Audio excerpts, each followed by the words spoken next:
the night. And I'm going to get to the Passover and go on through that. But how many of you remember the Bible speaking of the first Passover? That's when God delivered the children of Israel out of the hand of Pharaoh. God delivered them away from under the whiplash of such a wicked nation. I want you to know a lot of things took place that night. God told them to get a lamb for a house. Now you got to understand that it was a lamb for two in the book of Genesis when God caused the lamb to die for Adam and Eve. Then he said in the book of Exodus that I want a lamb for a house. So every household had a lamb. And I did a little research on that. I love to study the Jewish historian's writings by the name of Josephus. Josephus wrote in volume 6 of Wars. He said it was about 160,000 lambs slain on that night. And don't you forget, that's the night that Egypt broke. Egypt crumbled under the blood.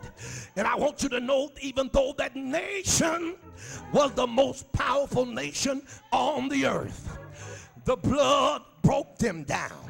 They could not stand under the blood. They could not hold up under the blood. God allowed a death angel to visit the homes of Pharaoh's firstborn, of Egypt's firstborn.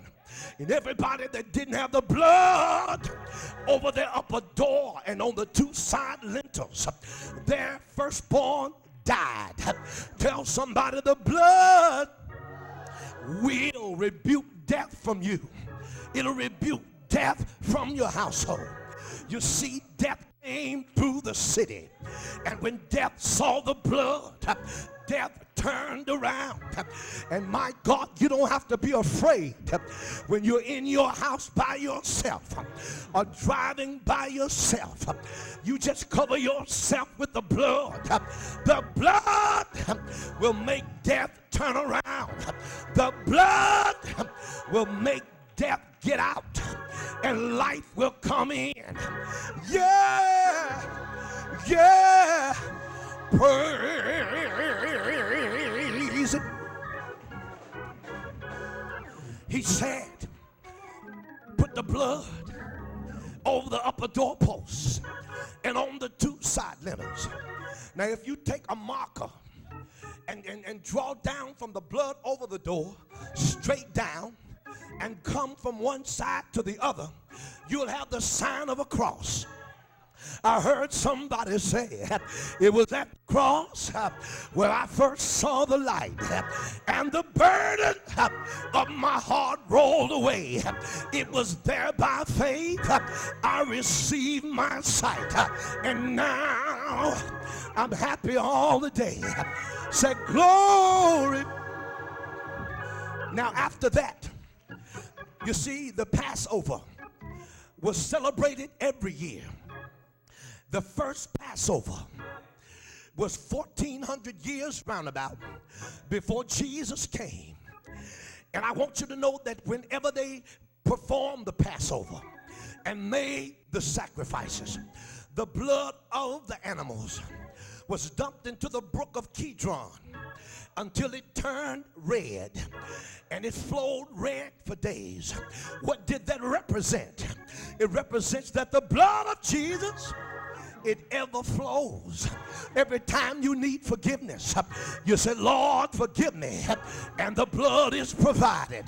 Every time you need a good cleansing, say, Lord, I need forgiveness, and the blood is right there. I heard the songwriter said, would you be free from your burden of sin? There is power in the blood. Power in the blood over all evil, without and within. There is power, power in the blood. Yeah.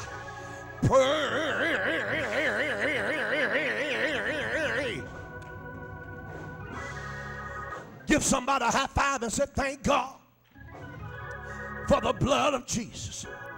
Let me tell you something. Zechariah, the prophet, looked through the telescope of God and saw Jesus on Calvary. And he saw a Roman soldier pierce Jesus between the 5th and 6th rib, and blood and water came streaming down. Zechariah 13:1. Put it on the board. What does it say? In that day there shall be a fountain open to the house of David and to the inhabitants of Jerusalem for sin and for uncleanness. I heard the songwriter say that there is a fountain filled with blood that flows from Emmanuel's veins, and sinners plunge beneath that flood and lose all their guilty stains. It doesn't matter what you've done. It doesn't matter where you've been. When you get under the blood, he cleanses you. When you get under the blood, he washes you.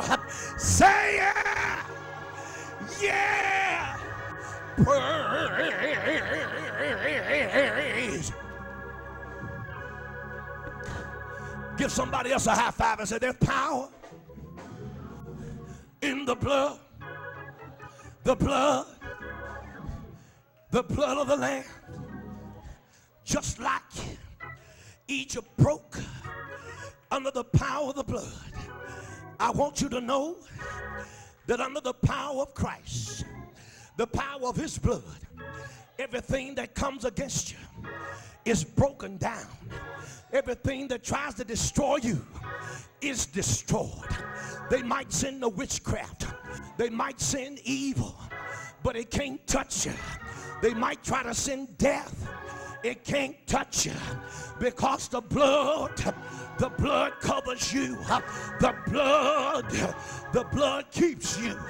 The blood prospers you. Say it. Say it. Yeah. Yeah. Praise.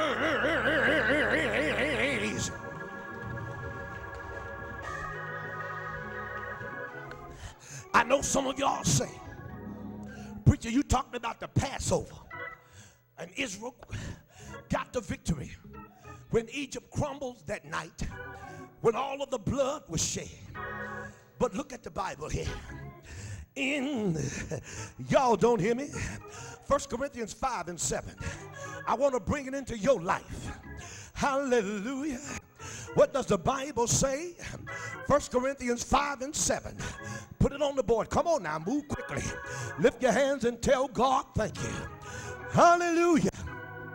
The Bible said, purge out therefore the old leaven, that ye may be a new lump, as ye are unleavened. For even Christ, our what? Our what? Passover is sacrificed for us. In the Old Testament, there was a natural Passover, and when the blood was shed, Egypt had to fall and all of his idol gods. But Christ is our Passover, so his blood makes everything back up, makes your enemies back up, makes poverty, sickness, demonic activity back up, because it's the blood that delivers, it's the blood that saves, it's the blood that makes whole, it's the blood that makes an atonement for the soul, it's the blood